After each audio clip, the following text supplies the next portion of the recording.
What's up, everybody?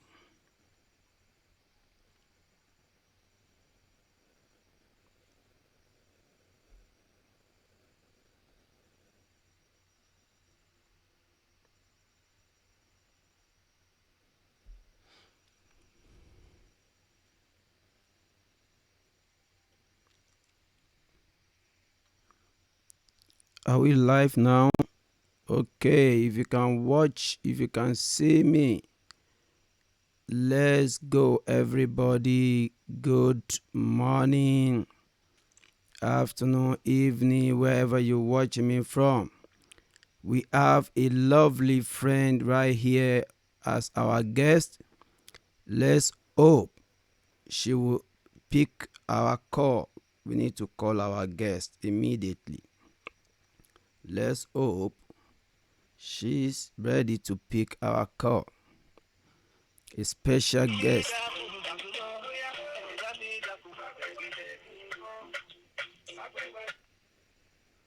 Hello, madam. Good evening. Madam, are you there? Hello? Good evening, madam. Good evening, sir. Can you hear us loud and clear?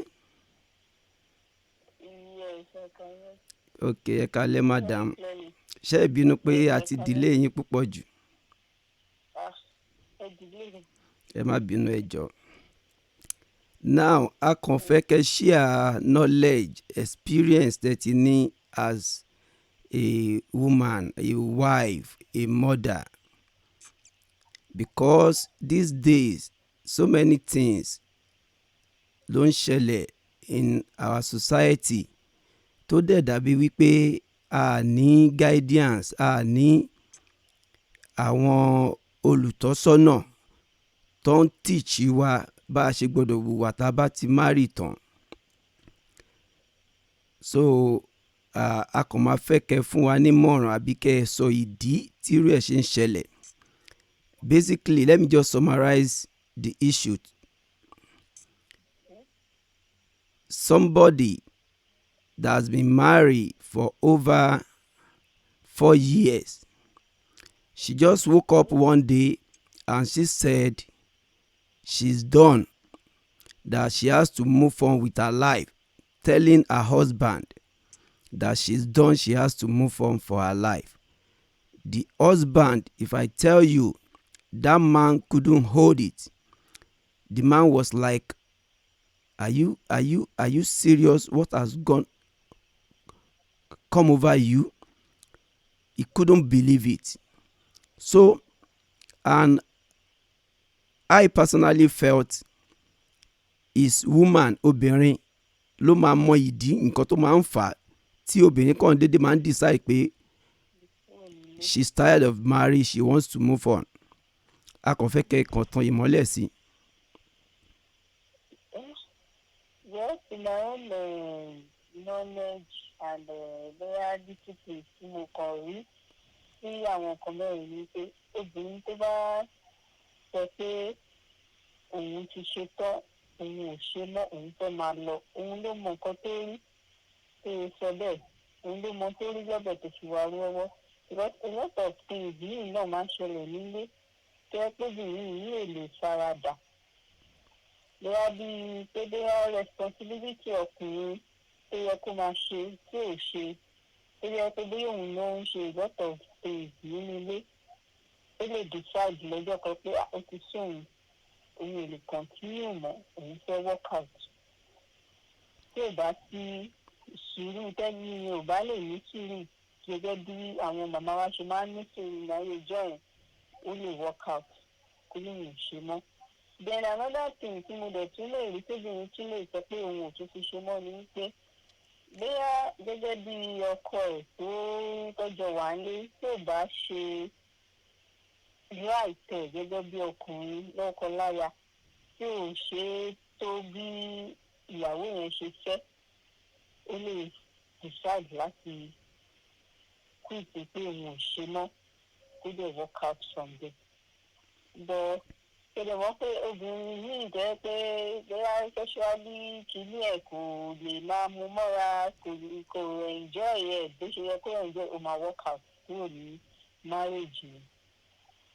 Then a lot of circumstances yìí máa ń wà tó yẹ pé àwọn obìnrin ti máa ń work out, but téèyàn bá ní sùúrù gẹ́gẹ́ bí obìnrin èèyàn sì máa padà jọrọ̀ nǹkan yẹn. Lóòótọ́ wọ́n máa ń sọ pé torí ọmọ fine, torí ọmọ nìyẹn ṣe ń dúró lèyí lóbìnrin ṣe ń rí a lot of things nílé ọkọ.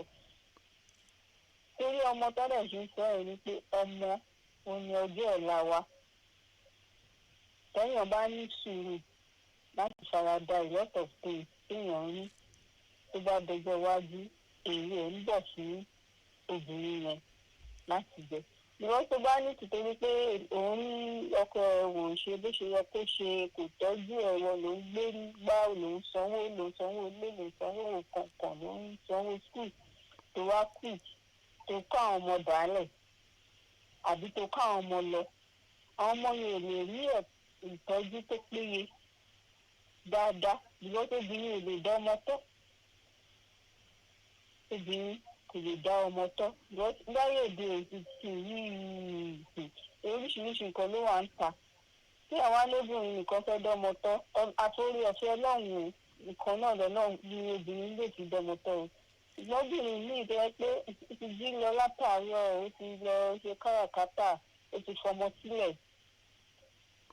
Tí òkè wọn lọ sùn, wọ́n dé, ó tún dalẹ̀, àwọn ọmọ ti sùn kó tó wọlé. Ṣé ìyẹn ni èèyàn máa sọ pé obìnrin yẹn ṣó lè dá àwọn ọmọ yẹn tọ́? Torí mo ní circumstances kan tó yẹ pé àwọn ọmọ kan màmá wọn lẹ́yìn tó bá ti pé kẹ wọn láàárọ̀ tó ti táwọn ọmọ yẹn ti lọ school, tó bá máa fi àwọn ọmọ yẹn kàn máa rìn gbèrègbèrè títì, wọ́n lè jáde náà lọ́ra kan lọ ṣe kínní because àwọn ọmọ yẹn ò rí ìtọ́jú tó yẹ kó tọ́. Oúnjẹ lórí ìpé ọ̀nà ọ̀rọ̀ oúnjẹ jẹ lọ́sàn-án tó yẹ kó wà nílé kó tọ́jú wọn, tó ṣe yẹ kó tọ́jú wọn kò káyẹ̀wé. So obìnrin ò lè dánmọ́ tọ́. Sùúrù pọ̀ tó yẹ ká obìnrin ní. Ọlọ́run nìkan ni mo mọ̀ tó lè fún wa ní sùúrù because kò ṣe gbogbo wa náà la ní sùúrù láti tolerate lọ́tọ̀ sí. Gẹ́gẹ́ bí òpínà tèmi nípa àwọn obìnrin tí ń kúrò ní mo ti kọ́kọ́ sọ síwájú yẹn pé bóyá àwọn náà ń gbé bùkátà kò dẹ̀ lè gbé mọ́ ó dẹ̀ ti lọ, àbí bóyá ọkọ ò ṣe ráìtẹ̀ gẹ́gẹ́ bí obìnrin nínú ilé, bóyá òkè kò satisfy ètò sexually ọ̀rọ̀ rẹ́rà bẹ́ẹ̀ yẹn, ó lè work out.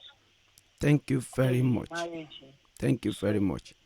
And there are other parts that I'm looking at it from, like when you are getting married, as in when two of them are getting married, for better for worse, ni nǹkan tí wọ́n promise ara wọn for better for worse.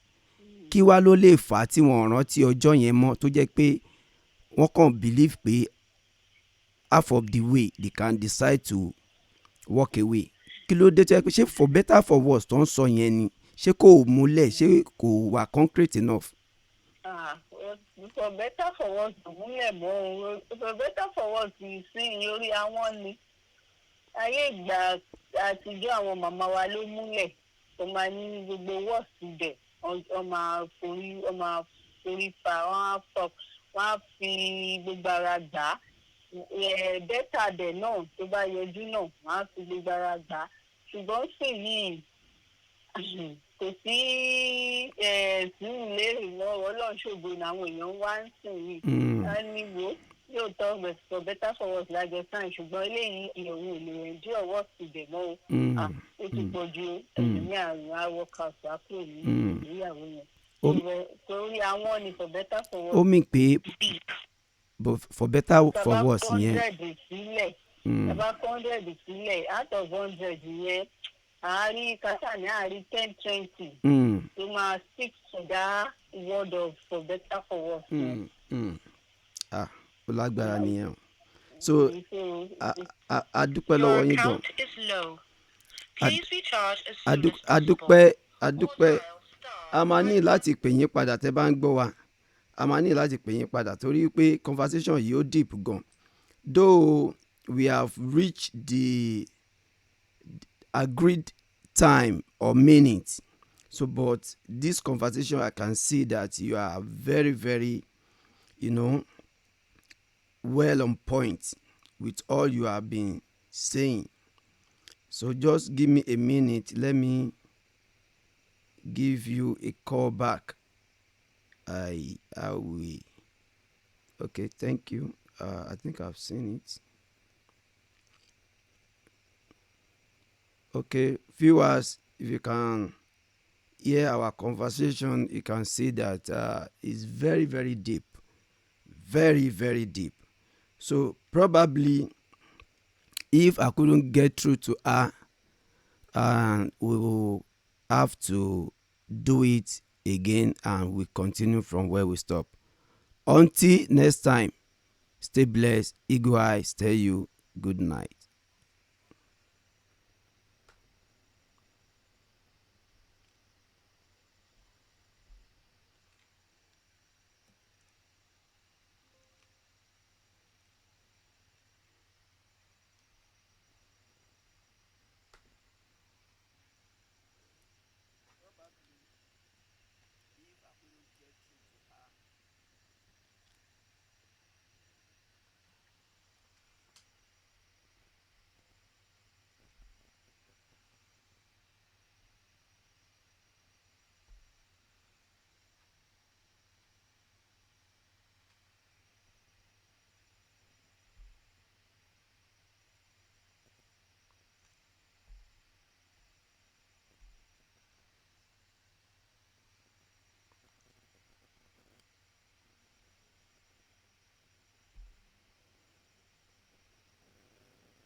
Ready to pick our call.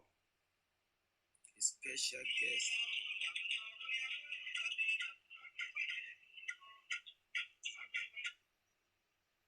Hello, madam. Good evening. Madam, are you there? Good evening, madam. Can you hear us loud and clear? Okay, ẹ kálẹ́, madam. Ṣé ẹ bínú pé àti ìdílé yìí púpọ̀ jù? Ẹ má bínú ẹ jọ̀ọ́. Now a kàn fẹ́ kẹ́ share knowledge experience that you need as a woman, a wife, a mother, because these days so many things don ṣẹlẹ̀ in our society tó dẹ̀ dàbí wípé a ní guidance, a ní àwọn olùtọ́sọ́nà tó ń teach wa bá a ṣe gbọdọ̀ hùwà tá a bá ti marry tán. So a kàn máa fẹ́ kẹ́ fún wa nímọ̀ràn àbí kẹ́ ẹ sọ ìdí tí rẹ̀ ṣe ń ṣẹlẹ̀. Basically, let me just summarize the issue. Somebody that's been married for over 4 years, she just woke up one day and she said she's gone, that she has to move on with her life. Perfect. That she's done, she has to move on for See, her life. òun ni mò ń wò yìí, ó clear bàjẹ́. If I tell you, Man, sleep well. I will talk to you later. My regards to your family. Good night. Thank you. Are you serious? What has come over you? He couldn't believe it. So, and I personally felt is woman obìnrin ló máa mọ ìdí nǹkan tó máa ń fà á tí obìnrin kan dédé máa ń decide pé she's tired of marriage, she wants to move on. A kàn fẹ́ kẹ́ fún ìmọ́lẹ̀ sí.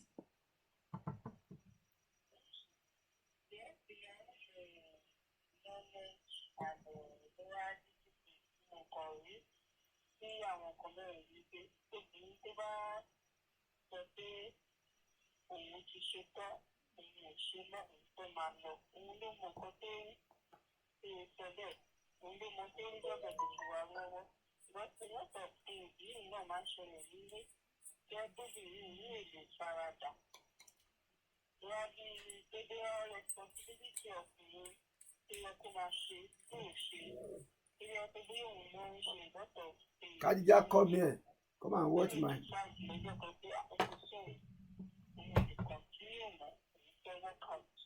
Come and listen to my podcast.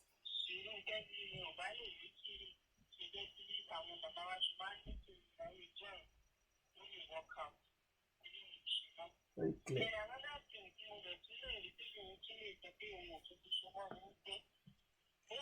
Gẹ́gẹ́ bí ọkọ ẹ̀ ní gbọ́dọ̀ wáyé tó bá ṣe ìyá àìtẹ̀ gẹ́gẹ́ bí ọkùnrin lọ́kọ láya tí ò ṣe tó bí ìyàwó yẹn ṣe jẹ́ ó lè decide láti kó ìgbé yẹn ṣe má dédé ìjọba ìjọba wọ́n pé obìnrin jẹ́ tó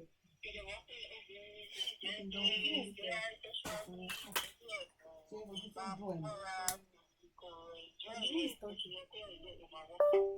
A friend.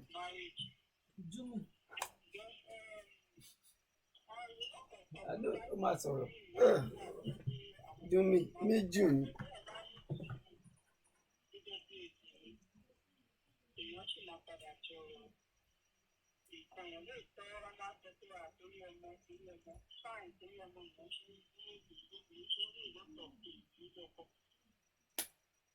Ọmọ tọ́lẹ̀ ṣe jẹ́ ẹni pé ọmọ òun ọjọ́ ọ̀la wa. Tọ́yàn bá ní sùúrù láti ṣàwádà ìwọ́tọ̀ pé kéèyàn rí tó bá dọjọ́ wájú èyí ò ń bọ̀ sí obìnrin rẹ̀ láti bẹ̀. Ìwọ́n tó bá ní ìṣòro pé òun ọkọ ẹ̀wọ̀n ṣe bó ṣe yẹ kó ṣe kò tọ́jú ẹ̀rọ ló ń gbé nípa ló ń sanwó gbé ìsanwó òkọ̀ọ̀kan ló ń sanwó sùn tó wá bì tó kọ́ àwọn ọmọ ìdálẹ̀ àbí tó kọ́ àwọn ọmọ lọ. Àwọn ọmọ yẹn lè rí ìtọ́jú tó péye dáadáa lọ́dọ̀ bí èdè dáná tó. Èdè dá ọmọ tó. Wọ́n láyé èdè ẹ̀sìn ti ní oríṣiríṣi nǹkan ló wà ń ta. Bí àwọn alébìnrin nǹkan tó dánmọ tó, àtúnyẹ ọ̀fẹ́ láàyè nǹkan náà lọ́nà tí obìnrin lè ti dánmọ tó. Lọ́bìnrin ní ìdẹ́jẹ́ ìdí lọ látàánú. Ìdí lọ látàánú ẹ̀ ó ti lọ ṣe káràkátà ó ti fọmọ sílẹ̀ tí obìnrin wọn lọ sùn wọn dé ó tún dalẹ̀ àwọn ọmọ ti sùn kó tó wọlé ṣé ìyẹn ni èèyàn máa sọ pé obìnrin yẹn ló ṣé lè bá àwọn ọmọ yẹn kan pé wọ́n ní ìjọba sáfẹ́ẹ̀lì kan pé àwọn ọmọ kan màmá wọn lẹ́yìn tó bá ti tẹ̀kẹ̀ wọn láàárọ̀ tó ti táwọn ọmọ yẹn ti lọ sùn tó bá máa fi àwọn ọmọ yẹn kọ́ máa rìn gbèrègbèrè títì wọ́n ní àmì ìjáde náà lọ́ra kan lọ́sẹ̀ tí ìjọba àwọn èèyàn ní ìjẹ́jú ìrìn tọ́tọ́ oúnjẹ lẹ́yìn ìdáná oúnjẹ jẹ lọ́sàn-án tó yẹ kó wà ní tó tọ́jú wọn tó ṣe yẹ kó tọ́jú wọn láyé ìdè. so obìnrin lè dánmọ tó sùúrù tó ẹyẹ káwọn obìnrin ní òun náà nìkan ni mo tó lè fún wa ní sùúrù lọ́sọ̀ ṣe gbogbo wa náà la ní sùúrù láti tẹ̀lé orí ètò lọ́sọ̀. gẹ́gẹ́ bí ìpínlẹ̀ kìíní tí àwọn obìnrin ti ń kúrò ní mo ti kọ́kọ́ sọ síwájú ní pé bóyá àwọn náà ń gbé bùkátà ìdẹ̀lẹ̀ gbé lóńdẹ̀ sọ àti bóyá ọkọ ò ṣe ráìtẹ̀ gẹ́gẹ́ bí obìnrin nínú ilé bóyá òkè kò satisfy ẹ̀dùn sexually ọ̀rọ̀ rẹ̀ rà bẹ́ẹ̀ ni ó lè work out. Thank you very much. Thank you very much. And the other part that I'm looking at it from, like when you are getting married, as in when two of them are getting married, for better for worse, ni nǹkan tí wọ́n promise ara wọn for better for worse. Kí wá ló lè fà á tí wọ́n rántí ọjọ́ yẹn mọ́ tó jẹ́ pé wọ́n kàn believe pé half of the way they can decide to walk away. Kí ló dé tí a pé ṣé for better for worse tó ń sọ yẹn ni ṣé kò múlẹ̀ ṣé kò wà concrete enough.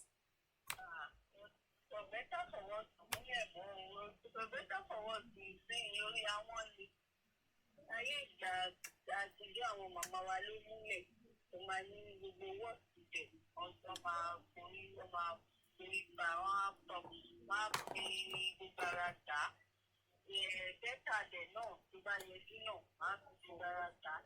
Ṣùgbọ́n sì yìí kò sí nínú ilé ìgbọ́n ọ̀wọ́ náà ṣògùn àwọn èèyàn wá sí níbo lóòótọ́ for better for worse lájẹ táì ṣùgbọ́n eléyìí ìyẹ̀wò ìgbìyànjú tí ọwọ́ ti lè mọ́ ti pọ̀ ju ní àgbà workout lápò ìyàwó lórí àwọn ni for better for worse. Ó mì pé for better for worse yẹn. Bàbá 100 sílẹ̀ out of 100 yẹn àárín kátà ní àárín 10-20 ló máa ti ṣẹ̀dá ìwọ́dọ̀ for better for worse. Ó lágbára nìyẹn. So a dúpẹ́ lọ́wọ́ yín fún. A dúpẹ́ a máa ní láti pè yín padà tẹ́ bá ń gbọ́ wa. A máa ní láti pè yín padà torí pé conversation yìí ó deep gan. Though we have reached the agreed time or minutes, so but this conversation I can see that you are very, very, well on point with all you have been saying. So just give me a minute. Let me give you a call back. I will. Okay, thank you. I think I've seen it. Okay, viewers, if you can hear our conversation, you can see that it's very, very deep. Very, very deep. So probably if I couldn't get through to her, we will have to do it again and we'll continue from where we stop. Until next time, stay blessed. Eagle Eyes tell you good night.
Are we live now?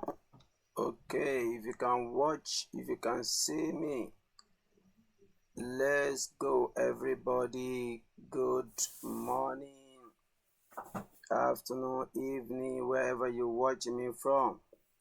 We have a lovely friend right here as our guest. Let's hope she will pick our call. We need to call our guest immediately. Let's hope she's ready to pick our call. A special guest.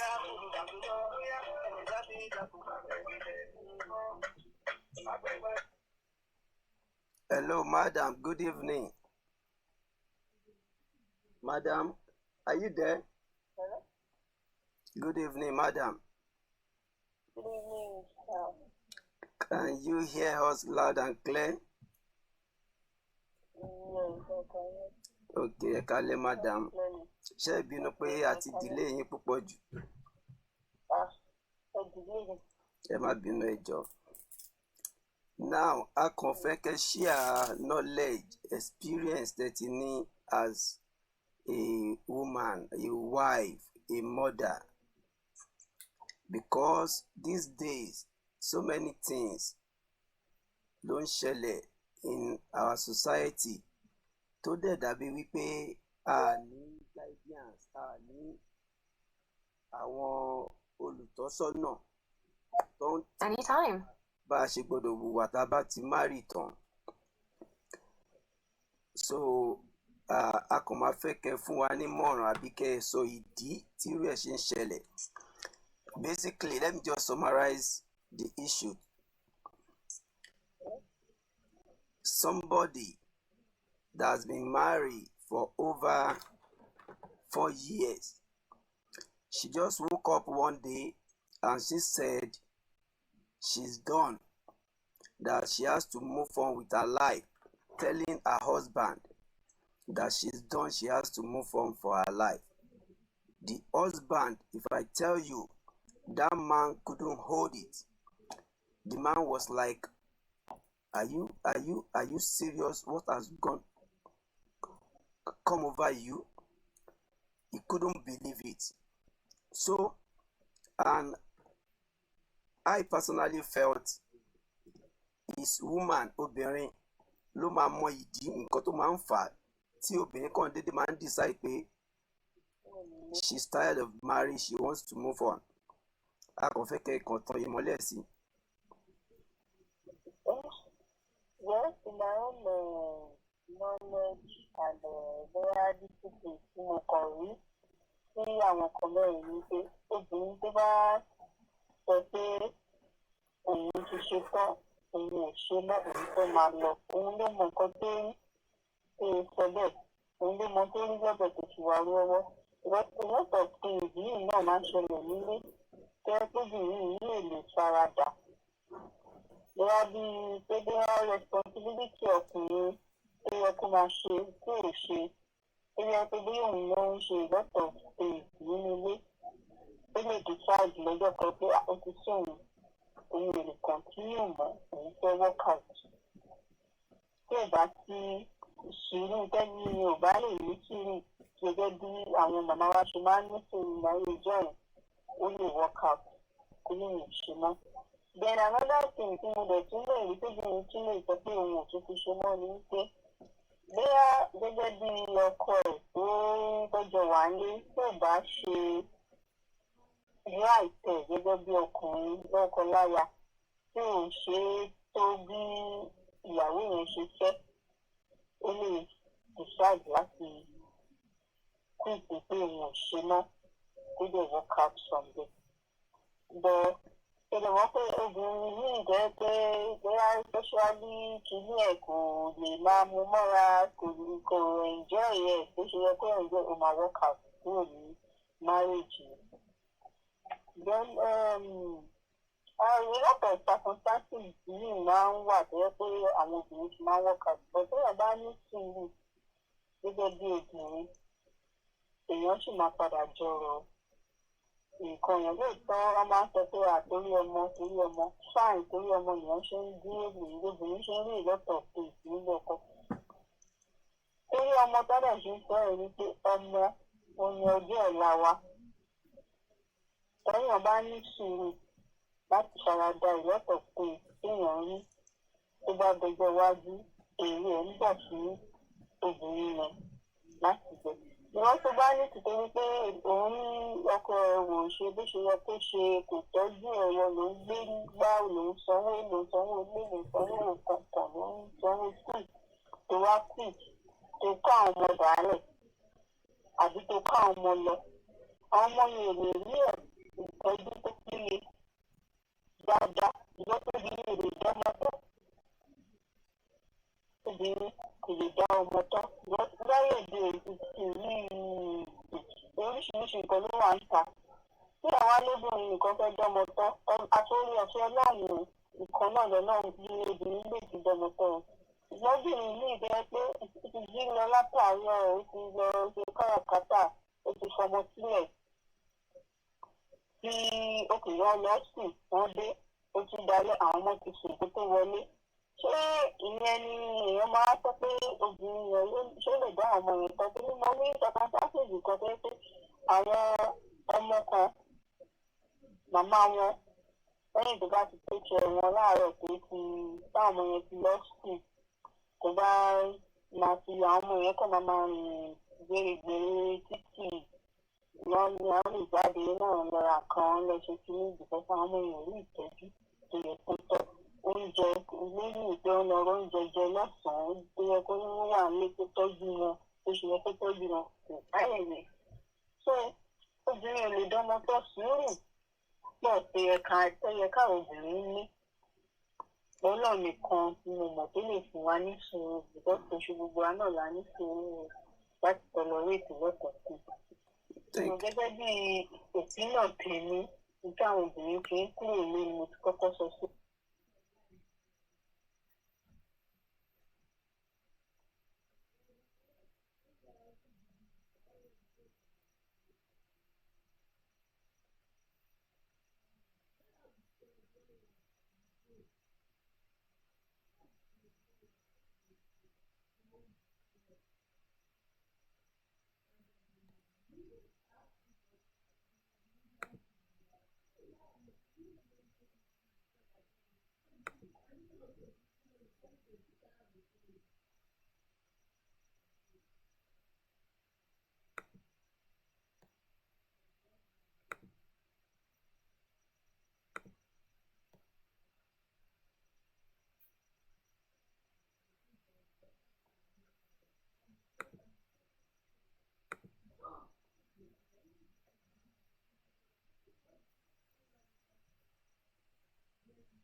Are we live now?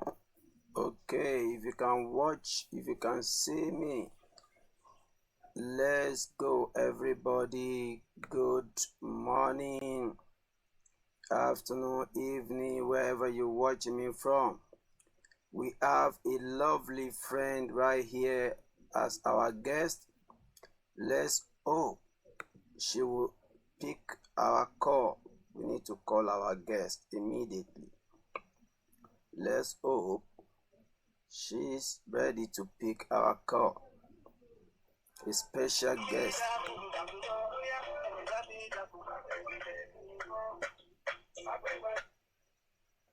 Hello, madam. Good evening. Madam, are you there? Hello? Good evening, madam. Good evening, sir. Can you hear us loud and clear? Yes, I can hear. Okay, ẹ kálẹ́ madam. Ṣé ẹ bínú pé a ti delay yín púpọ̀ jù? Ẹ má bínú ẹ jọ̀ọ́. Now, a kàn fẹ́ kẹ́ share knowledge, experience that you need as a woman, a wife, a mother, because these days so many things ló ń ṣẹlẹ̀ in our society tó dẹ̀ dàbí wípé a ní guidance, a ní àwọn olùtọ́sọ́nà tó ń teach wa bá a ṣe gbọ́dọ̀ hùwà tá a bá ti marry tán. So a kàn máa fẹ́ kẹ́ fún wa nímọ̀ràn àbí kẹ́ ẹ sọ ìdí tí irú ẹ̀ ṣe ń ṣẹlẹ̀. Basically, let me just summarize the issue. Somebody that has been married for over 4 years, she just woke up one day and she said she's done, that she has to move on with her life, telling her husband that she's done, she has to move on for her life. The husband, if I tell you, that man couldn't hold it. The man was like, are you serious? What has come over you? He couldn't believe it. So, and I personally felt is woman, obìnrin ló máa mọ ìdí nǹkan tó máa ń fà á tí obìnrin kan dédé máa ń decide pé she's tired of marriage, she wants to move on. A kàn fẹ́ kẹ́ kàn tan ìmọ́lẹ̀ sí. Yes, in my own knowledge and there difficulties tí mo kàn rí sí àwọn nǹkan mẹ́rin ni pé obìnrin tó bá sọ pé òun ti ṣe tán, òun ò ṣe mọ́, òun fẹ́ máa lọ, òun ló mọ nǹkan tó rí tó sọ bẹ́ẹ̀, òun ló mọ tó rí lọ́bẹ̀ tó fi wà lọ́wọ́. Ìrọ́pọ̀ tí ìbíyìn náà máa ń ṣẹlẹ̀ nílé tó yẹ pé obìnrin yìí ò lè faradà. Bóyá bí pé bóyá responsibility ọkùnrin tó yẹ kó máa ṣe tí ò ṣe, tó yẹ pé bóyá òun ló ń ṣe ìrọ́pọ̀ nínú ilé, ó lè decide lọ́jọ́ kan pé ó ti sóhun, òun ò lè continue mọ́, òun fẹ́ work out. Tí ò bá sí sùúrù, tẹ́ni ò bá lè ní sùúrù gẹ́gẹ́ bí àwọn màmá wa ṣe máa ń ní sùúrù láyé ìjọ yẹn, ó lè work out kó lè ní ṣe mọ́. Then another thing tí mo dẹ̀ tún lè rí tóbìnrin tún lè sọ pé òun ò tún fi ṣe mọ́ ni wípé bóyá gẹ́gẹ́ bí ọkọ ẹ̀ tó tọ́jọ́ wà nílé tó bá ṣe láìpẹ́ gẹ́gẹ́ bí ọkùnrin lọ́kọ-láya tí ò ń ṣe tó bí ìyàwó yẹn ṣe fẹ́, ó lè decide láti quit pé òun ò ṣe mọ́, ó lè work out from there. But ṣẹlẹ̀ wọ́n pé obìnrin yìí jẹ́ pé bóyá sexually kìíní ẹ̀ kò lè máa mú mọ́ra, kò enjoy ẹ̀ tó ṣe yẹ kó enjoy, ó máa work out kúrò ní marriage ni. Then a lot of circumstances yìí máa ń wà tó yẹ pé àwọn obìnrin ti máa ń work out. But téèyàn bá ní sùúrù gẹ́gẹ́ bí obìnrin, èèyàn sì máa padà jọrọ̀ nǹkan yẹn. Lóòótọ́ wọ́n máa ń sọ pé torí ọmọ fáìn, torí ọmọ èèyàn ṣe ń dúró lòun lóbìnrin ṣe ń rí ìlọ́tọ̀ pé ìpínlẹ̀ ọkọ. Torí ọmọ tọ́lẹ̀ ṣe ń sọ ẹ̀ ni pé ọmọ òun ni ọjọ́ ọ̀la wa. Téèyàn bá ní sùúrù láti farada ìlọ́tọ̀ pé téèyàn rí tó bá dọjọ́ iwájú, èrè ẹ̀ ń bọ̀ fún obìnrin yẹn láti jẹ. Ìwọ́n tó bá ní tìtorí pé òun ọkọ ẹ̀wọ̀n ṣe bó ṣe yẹ kó ṣe, kò tọ́jú ẹ̀wọ̀n, ló ń gbé gbá, ló ń sanwó ilé, ló ń sanwó kọ̀ọ̀kan, ló ń sanwó school, tó wá quit, tó kọ́ àwọn ọmọ dàálẹ̀ àbí tó kọ́ àwọn ọmọ lọ. Àwọn ọmọ yẹn ò lè rí ìtọ́jú tó péye dáadáa. Ìwọ́n tó bí yẹn lè dá ọmọ tọ́. Obìnrin kò lè dá ọmọ tọ́. Láyé òde òní oríṣiríṣi nǹkan ló wà ń ta. Tí àwa lóbìnrin nìkan fẹ́ dọ́mọ tọ́, àtòrí ọ̀fẹ́ ọlọ́run nǹkan náà lọ́nà bí obìnrin lè fi dọ́mọ tọ́. Ṣùgbọ́n obìnrin ní ìjẹ́ pé ó ti jí lọ látàárọ̀, ó ti lọ ṣe káràkátà, ó ti fọmọ sílẹ̀. Tí òkèèyàn lọ sùn, wọ́n dé, ó tún dalẹ̀, àwọn ọmọ ti sùn kó tó wọlé. ṣé ìyẹn ni èèyàn máa sọ pé obìnrin yẹn ṣó lè dá àwọn ọmọ yẹn tọ́ torí mo ní circumstances kan tó yẹ pé àwọn ọmọ kan màmá wọn lẹ́yìn tó bá ti pé jẹ wọn láàárọ̀ tó ti táwọn ọmọ yẹn ti lọ sùn tó bá máa fi àwọn ọmọ yẹn kàn máa rìn gbèrègbèrè títì wọn ni wọn lè jáde náà lọ́ra kan lọ ṣe kínní ìdìbò fún àwọn ọmọ yẹn rí ìtọ́jú tó yẹ kó tọ́ oúnjẹ lórí ìgbé ọ̀nà oúnjẹ jẹ lọ́sàn-án tó yẹ kó wà nílé tó tọ́jú wọn tó ṣe yẹ kó tọ́jú wọn kò báyìí rẹ̀. so obìnrin ò lè dánmọ́ tó sùúrù pọ̀ tó yẹ káwọn obìnrin ní. òun náà nìkan ni mo mọ̀ tó lè fún wa ní sùúrù because oṣù gbogbo wa náà la ní sùúrù láti tolerate lẹ́kọ̀ọ́ sí. gẹ́gẹ́ bí òpínà tèmi nígbà àwọn obìnrin fi ń kúrò ní mo ti kọ́kọ́ sọ síwájú yẹn pé bóyá àwọn náà ń gbé bùkátà kò dẹ̀ lè gbé mọ́ ó dẹ̀ ti lọ àbí bóyá ọkọ ò ṣe ráìtẹ̀ gẹ́gẹ́ bí obìnrin nínú ilé bóyá òkè kò satisfy ètò sexually ọ̀rọ̀ rẹ̀ rà bẹ́ẹ̀ ni ó lè work out. Thank you very much. Marriage. Thank you very much. And there are other parts that I'm looking at it from, like when you are getting married, as in when two of them are getting married, for better for worse, ni nǹkan tí wọ́n promise ara wọn for better for worse.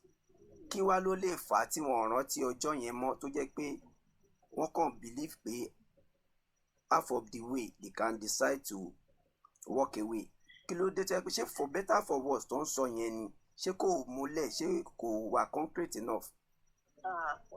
For better for worse múlẹ̀ mọ́ for better for worse sí orí àwọn ni ayé ìgbà àtijọ́ àwọn màmá wa ló múlẹ̀ tó máa ní gbogbo wọ́ọ̀sì bẹ̀ wọ́n máa forí fa wọ́n á tọ̀ wọ́n á fi gbogbo ara gbà á bẹ́tà dẹ̀ náà tó bá yọjú náà wọ́n á fi gbogbo ara gbà á ṣùgbọ́n sì yìí kò sí sùúrù lérè mọ́ ọlọ́run ṣògo làwọn èèyàn wá ń sìn yìí á ní wo yóò tán for better for worse lájọ tán ṣùgbọ́n eléyìí ìròyìn ìlú ẹ̀jí ọ̀wọ́ ti bẹ̀ mọ́ ó ti pọ̀ ju ẹ̀mí àrùn àwọ̀kà pàápò ní ìgbéyàwó yẹn. torí àwọn ni for better for worse. ó mì pé for better for worse yẹn.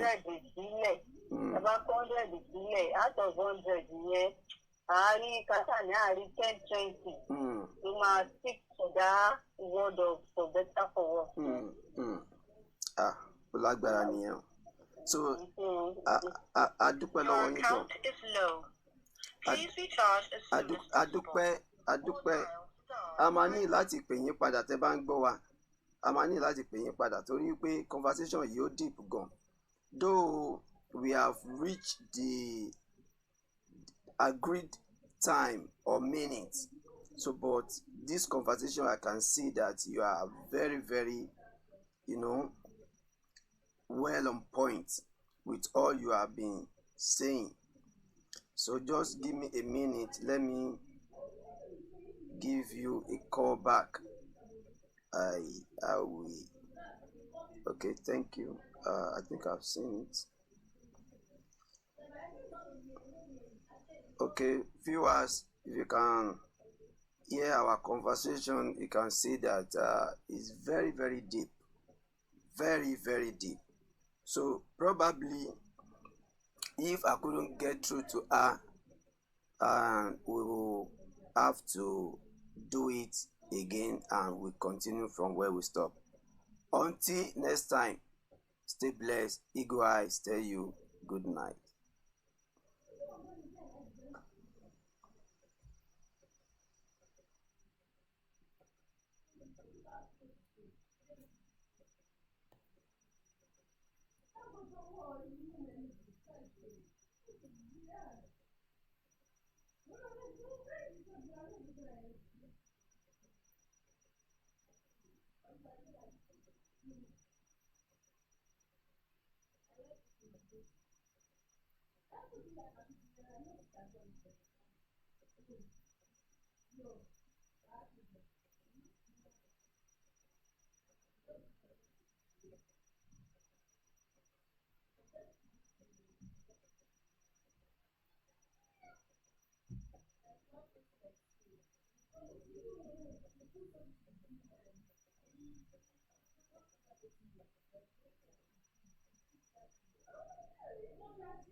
Are we live now? Okay, if you can watch, if you can see me, let's go, everybody. Good morning, afternoon, evening, wherever you're watching me from. We have a lovely friend right here as our guest. Let's hope she will pick our call. We need to call our guest immediately. Let's hope she.